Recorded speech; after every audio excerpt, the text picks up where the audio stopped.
Allez, on va la mettre en route.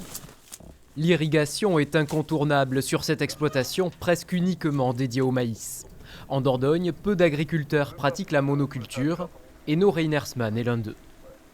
Sur notre exploitation, on fait à deux 330 hectares presque irrigables sur toute la surface. Historiquement, c'était de monoculture de maïs depuis 30 ans. Là, je commence à changer un peu et essayer d'aller dans une rotation. Si 20 hectares sont désormais consacrés au tournesol ou aux tomates, le maïs reste grandement majoritaire. Une culture au frais fixe important, mais avec la crise en Europe de l'Est, les dépenses explosent.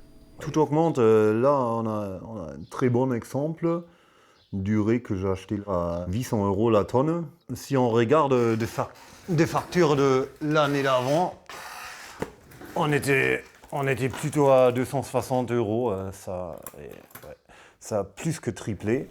Mais la guerre en Ukraine a également tiré les prix du maïs vers le haut, avec un rendement moyen de 135 quintaux à l'hectare, Hainaut tire malgré tout son épingle du jeu.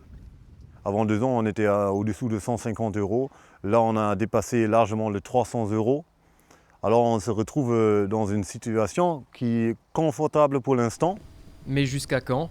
Avec un marché fortement fluctuant, les céréaliers en monoculture craignent désormais une hypothétique baisse des cours.